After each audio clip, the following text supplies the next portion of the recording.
Well, how's that going? Is that better, guys? Fingers crossed. Fingers crossed. Gremlin's been smashed. If everyone on chat could just report in that everything's fine.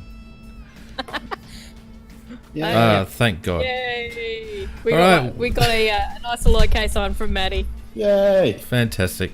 Welcome to another crackpot edition of CrowCast Tuesday Bloody Night Live. And I tell you what, Nikki and Donkey, I won't introduce you again because he can be stuffed. But it's been like this all day, right? So it started off this morning. I had the day off today, right? Because I had to do an online exam this afternoon at 2 o'clock. So at 8 o'clock, I get woken up by the sound of a jackhammer out the front of my house. And I wander outside casually and see that Transport SA have decided that Scotch College need a better school crossing. I've probably just given away where I live now, but who cares? They need a better school crossing. And they decided today was the day that they were going to dig up the old school crossing. Today being the day that I had an online exam in a room with a window facing the road. And my God, all day I had jackhammer. I could even play a video to drive people crazy. Yes, exactly right, Maddie. School crossing for no kids attending. This is after the previous 2 weeks knocking me out of electricity and internet on a Sunday for 2 weeks running because they needed to put in a new driveway at Scotch College. So I'm not going to bloody send my kids to Scotch College ever because I hate them.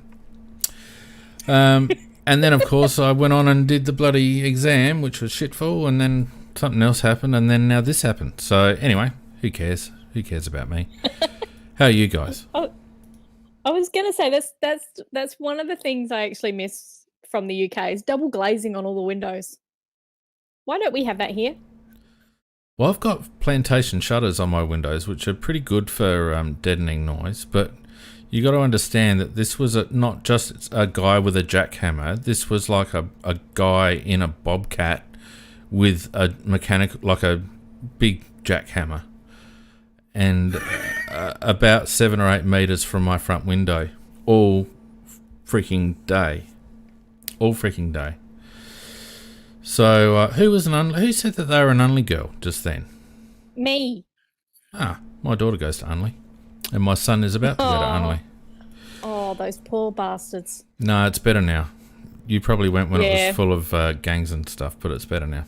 No, I went when they didn't give a shit about you unless you were brilliant at sport or brilliant academically. Oh, no, it's much better now. I actually have a lot of time for Unley High. It's pretty good. Donkey, how's things up north, I mate? might have gone to school with some good ones. Very good. Donk, how's things up north, mate? Yeah, everything's travelling really well. The little break came very fortunate for me. I had to feed the wife in the meantime. And if anyone wants to know the picturesque definition of punching above your weight, there's a photo of me in the book. So if she says she needs to be fed at 8:30 at night, then I'm on the job. He's not lying either. I also managed to sneak an extra 6-pack of VB in the fridge and pull out another 2 for the car. So we are ready to rock. Oh, good man. And we've given you plenty of headroom today, mate, because we've kicked Macca off because he just doesn't stop talking. And Pete's given himself a week off. So the floor is yours, mate. The floor is yours. So I'd be a bit more apprehensive without handing over the keys like that, Fiend. But it doesn't matter. Appreciate it. Thank you. It's fine because I still got to sneak in between you two. What I've found is that considering there's no footy, our listenership's cut by about 2/3. So you're not going to damage the brand too much, mate. I was going to say there's no super coach for Donkey to ramble on about. Oh no, they were the highlights. Mate, he wasn't rambling. That was terrible, Nick. Competitions. I loved how upset you got about competitions, Fiend. Bloody hell! And well, it's still going. Like, Donk, I don't know whether you recall, But Yeah. last week, I put $100 worth of KO on the line. $100 worth of KO on the line. Do you think anyone gives a shit? No. I've had nothing. No. I've had nothing. Yeah. And I'm not, like, if this is a bidding war, if they're waiting for me to go up to, like, a season's subscription, they can get stuffed. $100 is all I'm doing. Yeah. So, whatever. They're all a bunch of bloody apathetic bastards listening. You're all a bunch of bloody hell. Whatever. If they're listening, they're not the apathetic ones. So it's, Yeah. No, they're They're just the same either bunch like us. they're either bedridden or Well, J-Mac says he prefers the term devoted. and that's very true. And look, we do love our Rusted On supporters, and I'm very pleased at how well people have transitioned over to Discord. So if you want to chat along, obviously if you're watching on Facebook, you can chat along with us on Facebook. If you're watching on YouTube, you can chat along with us on YouTube. But if otherwise, you can head on over to our website, aflcrowcast.com, go to the live chat page. You'll see our Discord embedded in the page there. Just set yourself up with a name and click enter, and away you go. And you can join the festivities, which I'm sure you'll find rewarding, satisfying. I don't know what else. Enlightening. enlightening, invigorating. Yeah, I don't know about invigorating. Let's not get carried away. Oh, Something else that I did, and I'm just going to see if I can get this up on the on Facebook and YouTube and whatnot. What I did, Donk, I started playing AFL Evolution 2 last week. yes. Tell us about this game review. We need some music for the segment. It's not actually bad, to be honest with you. It takes a little bit of tweaking. Oh yeah, are you better than you were at the Real Dream Team? Better at most things than I was at Real Dream Team. No, this has taken a little while. To get the hang of it, and the game itself is a bit unbalanced. It's in need of a bit of patching. So, but thankfully, it's quite configurable in terms of all the attributes and all the different parameters of the game. So you can kind of tweak it a bit to get it to be a bit more balanced. But as JMac kindly attested on one of the other channels this afternoon or yesterday, I seem to be improving. So what we've done, Donk and Nick, on Twitch, you can follow us on Twitch, AFL CrowCast, or it'll be on YouTube and Facebook as well. We're going to run through the season as if the season was played, right? So we've done last weekend. I did the Crows versus Swans round 1 fixture. Oh yeah, how we go on the replay? Well, it was looking bad early. I think it was about 4 goals down and looking but we forced back into the contest by half time. We're only, I think, 3 or 12 points down. And by the end of it, we ran away victors by about 20 odd points. So so we're off and running in virtual season 2020. I'll be playing the showdown tomorrow night at about 8:30. So if people want to get along, it's actually not too bad. I've got it playing in the background on the graphics at the moment for people to just see what the gameplay looks like. And to be honest with you, I mean, it's a low budget game. It's Aussie football. It's a bit glitchy, but it's still kind of fun to watch. So there's a few streams on Twitch that are streaming AFL Evolution 2. It's quite good.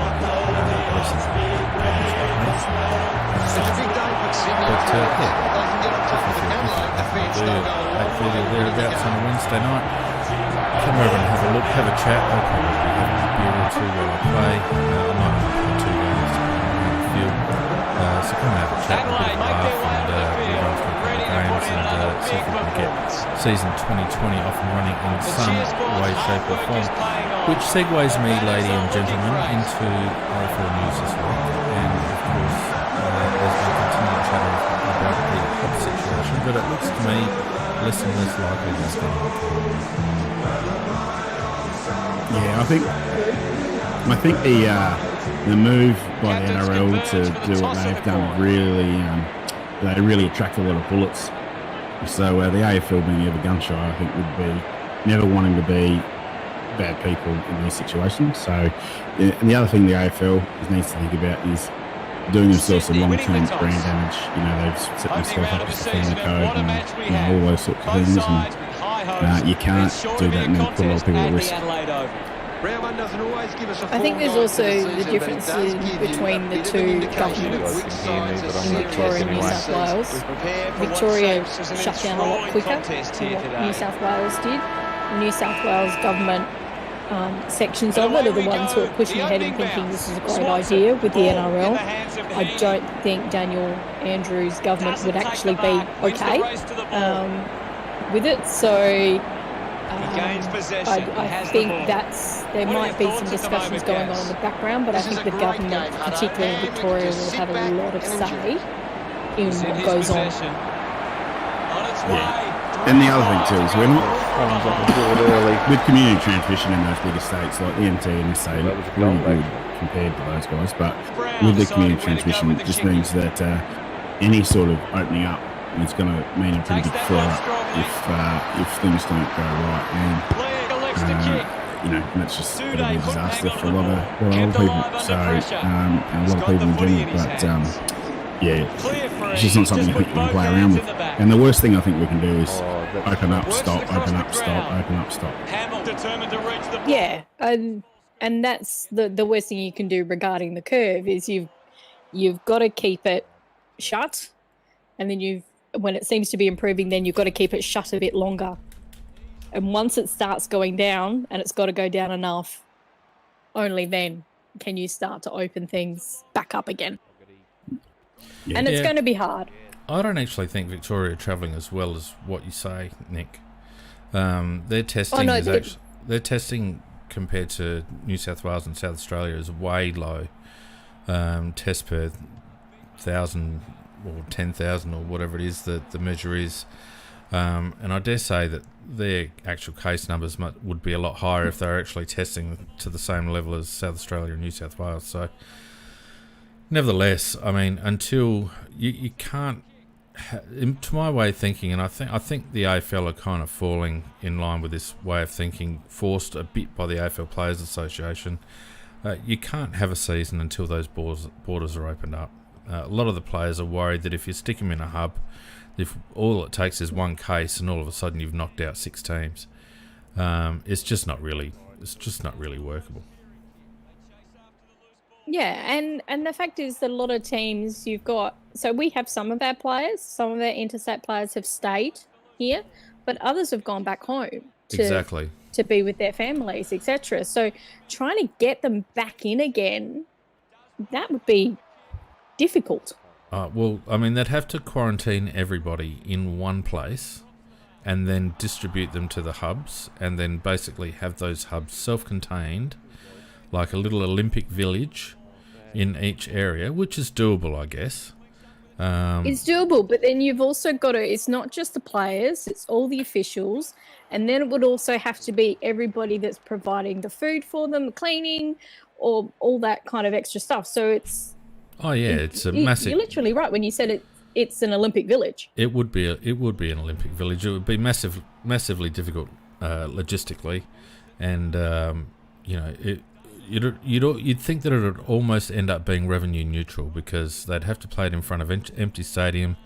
You wouldn't get the broadcast buy-in, I don't think, in terms of viewership, so you wouldn't get the ratings. Sponsorship dollars are drying up. Apart from anything else, clubs would need to reinstate a whole bunch of staff even to get going, because we know that every club has actually laid off a lot of staff, and some of those have actually gone for good, whereas others will be waiting in the wings for a call-up. So more recently I've been hearing a couple of the coaches and a few other AFL connected people talk about a July start. And considering the AFLPA have said that they're quite happy to run through until December, that would still give us essentially a 5-month season.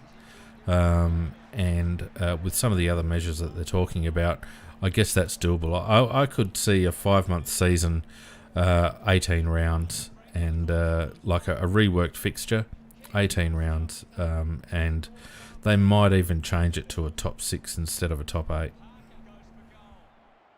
Yep. And You reckon? Yeah, I think that they will have to do some tweaking somehow on it, but definitely I think that there's going to be something, and I think July sounds reasonable. Yeah.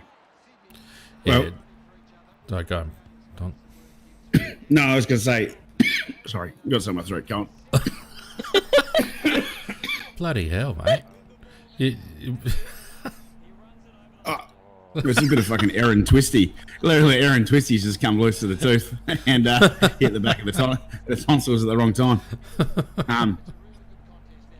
Yeah, well, look, you had a look at I became a little bit of a coronavirus nerd for a little while. Yes, I've noticed.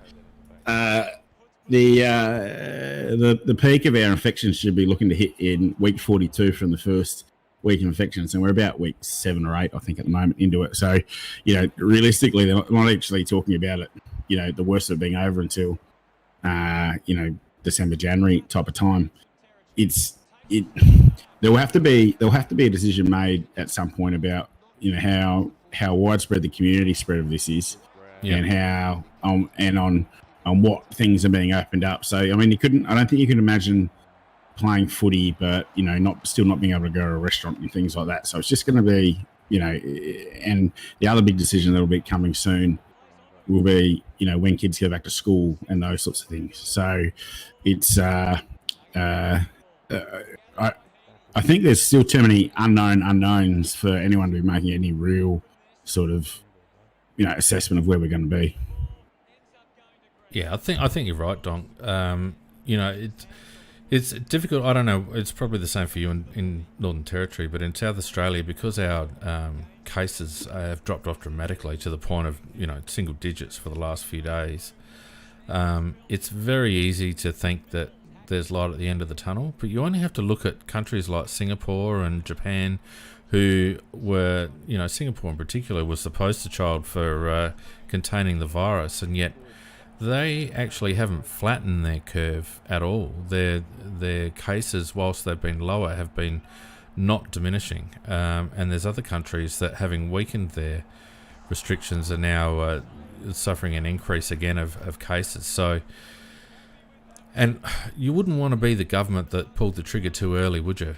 And which resulted in a few more unnecessary deaths. You just wouldn't want to be that government. So, I'm not a fan of Scotty for marketing, but I would not like to be in his position at the moment, trying to balance the needs of the economy and public perception and the reality of how this virus operates.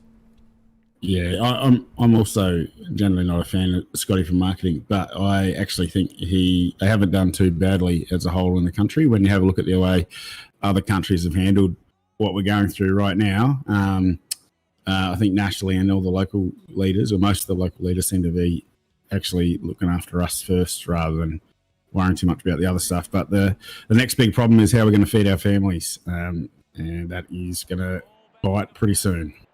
Yeah, that's right. That's right.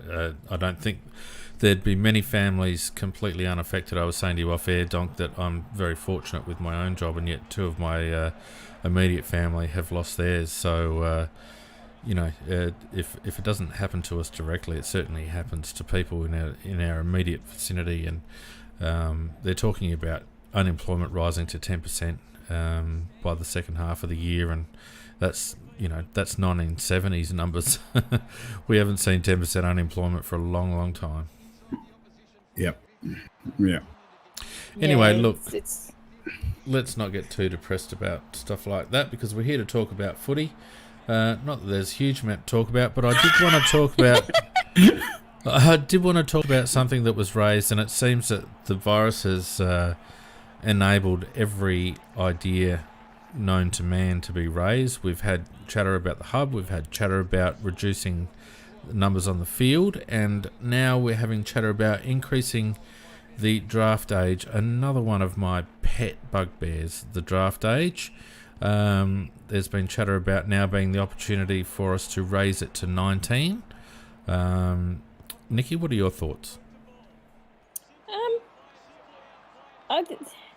We've kind of touched on this a little bit before, and I'm a bit on the side of actually I think it's probably a good idea to push it that little bit out, and because what it does is it's not putting pressure on those kids straight out of year 12, and that the fact that they can then actually experience a little bit of life.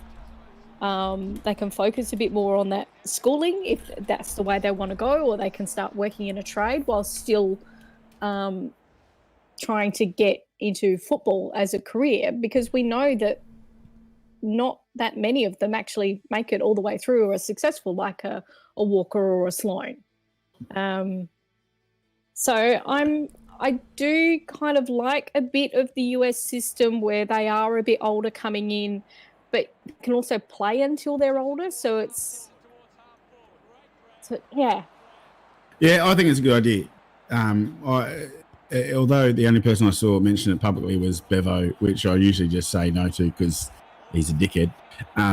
I do. There's a few things about, and Nikki's smarter than me with sports injuries and things like that.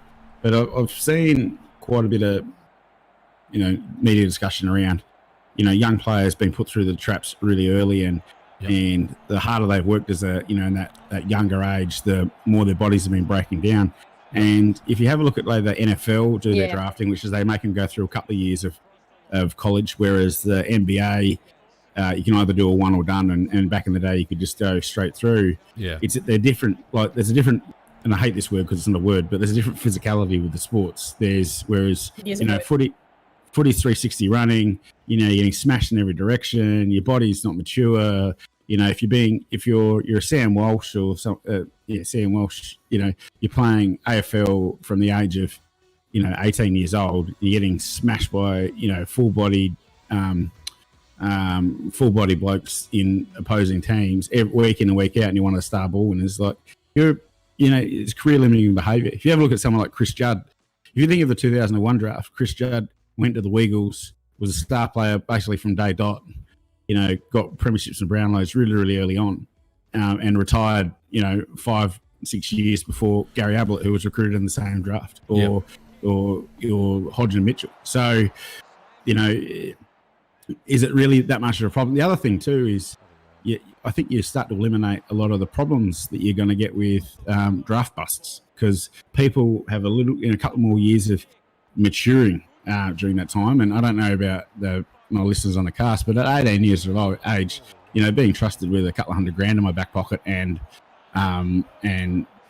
having footy is the only thing you do in your life, that's not necessarily it's a defining time in your life. And if you're getting everything handy on the plate, you haven't really had to fight your way through stuff. And that extra couple of years, I think, could be quite pivotal to a lot of kids coming through. I think you raise a brilliant point there, John, particularly regarding the injuries, because the other name I'd bring up is Cruiser. Matty Cruiser breaks down every year, and when he's playing and he's up and about, he's such a good player, and Carlton need him, but he always does these most amazing injuries every year, and I've always thought it's that load that they played him too young, and there was too much emphasis put on him. Another advantage, I think, for it actually is the lower leagues. It's the SANFL, the VFL, because these kids are going to have somewhere to play, because they're going to stop playing the under-18s. They then have to go and start playing against mature bodies. It's going to actually keep some of that talent, and it might actually draw people. It might actually draw some people back to those leagues. Well, it could. I mean, I've got some very firm views about the draft age. I actually think it should be 20. I think it shouldn't even be 19. I think it should be 20. Yeah. But the point you raised about the lower leagues, look, then the good kids are going to be in lower leagues for one season before they get drafted. It's not going to drag people back, Nick. In fact, it's going to infuriate the lower leagues, because they're going to have a constant turnover of top-end talent that they've developed. Invested in. Yep. And I actually think that there needs to be, instead of a reserves team, there needs to be an under-20s comp to replace the TAC Cup. And kids should graduate from their elite programs at club level into that under-20s competition at national level. Run around in that competition for a couple of years. It gives a lot of exposed form to recruiters, scouts, clubs, etc., etc. It enables kids to get used to the rigours of AFL football, physical and also mental. And I think anything less than that is just going to be piecemeal. Because on top of lifting the draft age, what I think needs to also happen at junior level is that they need to lift the initial state squad age. At the moment, and I can only speak for the men, but at the moment, the first state squad is picked at under 12 level, right? We're talking primary school level. Now, once those kids get picked into a state squad, or even if they get picked to go out and try out for a state squad, they're immediately on the radar of in South Australia, the SANFL Junior Development scouts and teams and whatnot. So invariably, they then enter a development squad, which starts at under 12 level. It goes through until under 16 level, where they actually play games. And then obviously you're under 18 level, where they play, a full season essentially. The complicating factor, or a couple of complicating factors there, is that by the time these kids hit 18, and particularly if they're in elite programs and also going to private schools, they have played a shit ton of football. They have played football 3 or 4 times a week for 5 or 6 years of their life.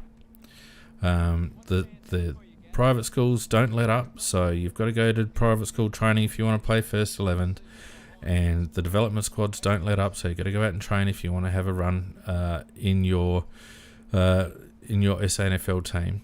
So these kids are training 3 to 5 times a week and playing at least 1 and sometimes 2 games on a weekend. It's too much. It's too much. And you talk about blokes like Cruiser and Judd, and it's debatable whether them having so much football at a junior age has contributed to them breaking down at senior level. But I don't think it would do kids any harm to start the pathway later, say at 15, and get to their elite squad at 18 with their SANFL clubs in South Australia. And if they're good enough, they get picked up by a TAC, let's call it TAC Cup, but an under-20 competition team. They run around for a couple of years and then they get drafted. That's what I would like to see. Well, because I come from gymnastics, Asport, they identify those kids when they were 5, and your career, particularly for female, your career is over by 18. So I do think that's a bit harsh, and I have kind of wanted to see that change a bit. So I do think that extending it out to 20. So you're saying it's probably too late for me in gymnastics, Nikki? Never too late, mate. It's never too late, because I started at 18 and a half and retired at 30. And I do actually have a couple of Australian titles. Yeah, but I was at my level. Yeah, well, I'm pretty sure the horse will be under a fair bit of duress if I'm jumping over it. This is why I had dodgy hamstrings now. That horse would definitely be bolting, Dom. Yeah, well, there's no way I'm getting on top of it. I'll be hitting it from the front. But I do think if you're doing it, if you still have that under 18 comp and then to an under 20, I think that would actually work really well for you, because you've got 2 years. And what it means is, whilst a lot of those kids are possibly going to get drafted, you've still got kids that won't, because they're 18, 19, will be playing in those teams, so to speak. Yeah. So I think that's actually a really good idea. And for me, I think it's also where I think it's quite good is the fact that most of those kids, if they're doing it, a lot of them would be at university as well. Yeah. So you're juggling study, you're juggling elite sport. And yes, a lot of the universities have programs for elite sports people and kind of help them their way through it, etc. But they've still got to hit those particular marks, which will actually benefit them going into an AFL club environment where it is still very regimented and you have to do things to time slots. You know what? Even if they're not doing uni or not doing a trade or whatever, what it does is allow them to start later, because I've said it this time and time again, blokes are making decisions on kids that haven't stopped growing yet. And it's such a crapshoot, and it's why we get so many busts at the top end of the draft, because it is a crapshoot. When you've got so much money at stake, this is a high-level professional sport in Australia now. Clubs are spending tons of money on kids, and it's not the kids' fault, not the kids' fault at all, but kids develop differently, and kids don't stop developing at 16 or 17. My lad grew like 6 inches between 17 and 19, for goodness sake. And that's not abnormal. So these kids need an opportunity for their bodies to develop so that they can take a little bit more weight training. Also, by going straight from their junior development squads to an elite under-20 competition, if they don't happen to get drafted, then the league clubs that develop them can then get value for their development, because those kids, they can get first right to those kids back at whatever club they came from in the first place that developed them. So to my way of thinking, doing something like that supports the development pathway that it's being funded and operated by volunteers at grassroots club level. It gives the kids a later start, so their body's got a little bit more time to develop. It allows them to finish their schooling. It allows them to play in an elite competition at national level without having to give away their whole life to do it. And it gives the developing clubs something on the way back for those kids who don't happen to make it. I don't see a downside, and I do hope that the conversation continues. I don't think they'll do an under-20s. They'll probably do an under-19s, but I do hope the conversation continues, because I think it's the big chink in the armour of the AFL and Aussie rules in general at the moment is the pathway. I think we've got it terribly wrong. Yeah,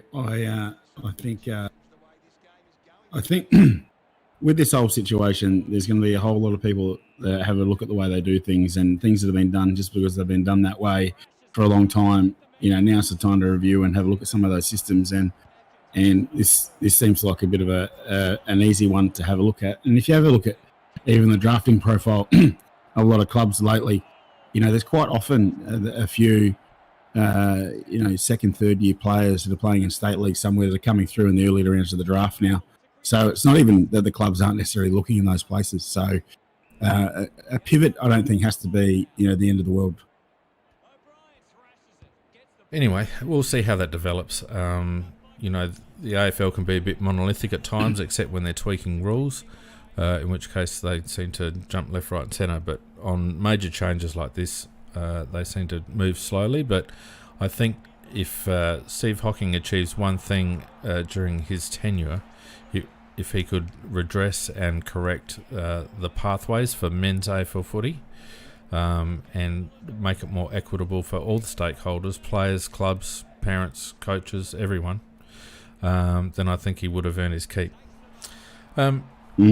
What's been going on in Adelaide Crows social media land? And by the way, this is a cane corns free zone, so I'm not going to talk about that shit that he keeps stirring up.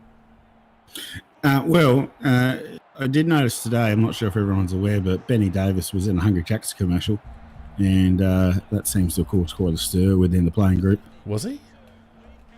Yeah, he was picked up by some ad recruiters in a shopping centre in Sydney a few years ago, and with his girlfriend at the time. Was supposed to just be an extra, but the actual paid actors were no good, couldn't get it done in 20 takes each. So they've thrown to the big Benny Davis, and he's knocked it out of the park. Sensational. So, that doesn't surprise me. He is my bacon deluxe of all time. So happy days. There's been a lot of a lot of back and forth about various challenges and whatnot. I see Tex has got on the recipe bandwagon. I just can't equate Taylor Walker to good cooking advice, so I can't really take that seriously. Mate, omelets aren't cooking. Omelets are cracking a couple eggs in the bowl and throwing some other stuff in there. That's so B grade. Come on, Tex, lift your game. Yeah, I want to see a lasagna, mate. Yeah, I love lasagna. He's building up to it. He's no Chrissy Teigen yet. Mate, he's 30 years old. Yeah, I know. I know. Yeah. But It's a bit like you and the donkey and the horse. Mate, you slowly draw people in, and then you start to, you don't start off at the top and then fall away. You got to build up to the peak. No, my favourite meme of the slowdown period has been all these people are saying by the end of this year they're going to be great cooks or alcoholics, and and I thought the great sort of finish off line was I'm already a great cook and a third generation alcoholic. Thank you. You guys are just underachievers. That's a tough crowd. Yeah. Jesus. I'm starting to remember why we drowned you out, Neto. No, I'm kidding. Look, sorry, I was just distracted because I was looking at the AFC website, actually looking for content that we could chuck onto the show here, and it's slim bloody pickings, I tell you. And I really appreciate people who have actually tuned in to listen, because fucking hell. I was going to say, though, even though I know that you're doing your games on Wednesday at 8:30, there is some sport to watch at 6:30 on a Wednesday night. What's that? And I watched it last week. It's the Supercars E-Series. Oh my God, how good is that? That was brilliant, and I love it because Whincup can't win because he's useless because he's down the back. But that was, oh my God, so funny. Particularly the way the cars go flying through the air. Oh, that guy, who was it that got hit and went and catapulted into the air? I can't remember who it was, but that was hilarious. Oh, Kelly. Yeah, and commentators rightly said he didn't put a hair out of place. Look, if you just switched that on and you weren't aware that it was virtual racing, it would take you a few minutes to register, because all the pre-race drone footage and all that's actually in-game footage. That's not real footage, and yes, the cars are very easily spotted as being virtual, but the actual textures of the track and the grass and all the rest of it is just amazing. And the sophistication that goes into some of those simulators with pneumatic pedals and motion sensing chairs and force feedback through the steering wheel. It's not like driving, but it's not far off. And those blokes put on a really good show, and I thought Fox/KO presented it really, really well too. And the commentators were all social distancing. They had the right degree of space between each of them. I do love the two guys in the pit crew still had their pit passes on. Yeah. Yeah. Oh, and the big news, Nick. The big news is that Scotty McLaughlin has actually gone and kicked some ass against the Indy drivers. Yeah. In E-Series, came third in the third race. I think it was at Daytona or something like that. But more importantly, Nikki, this week, Max Verstappen has gained a wild card into the V8 Supercars E-Series. He's going to be driving a Holden with Red Bull livery, and he's going to be... Is that because Whincup's so shit? No, it's just because Verstappen's so good. He does a lot of sim racing, and he likes the supercars. He's already had a crack, in practice and all the rest of it, and I reckon that'll be great viewing, because Max doesn't mind a bit of a chirp, I should say, and is competitive. I reckon he'd be competitive playing marbles, so that'll be good fun to watch. And because it's through Twitch, they're all actually talking to each other. Yeah, fantastic. And so we don't have those videos yet of the comments that are made, because there definitely has been a little bit of squaring up occurring already. Yep. But the fact of how competitive they were, and what I also loved was that whilst the game has a lot of in-game penalties, they still had Craig Baird, the driving, and he was giving out penalties. They were still treating it as if it was a proper race. They were trying to. They were trying to. They were trying to. Race, yeah. So somebody lost his win, and he was not happy about it. Yeah. No, look, let's not overplay it. It's a bit of fun, but it's very well put together. The sponsors obviously are getting value, which is a big deal for motorcar racing because there's so much reliance on sponsorship money, both for the drivers and also for the teams. And it was shown, I think, when one of the drivers rocked up at practice with Super Mario Kart costume on, but he wasn't actually allowed to wear it during the race for sponsorship reasons.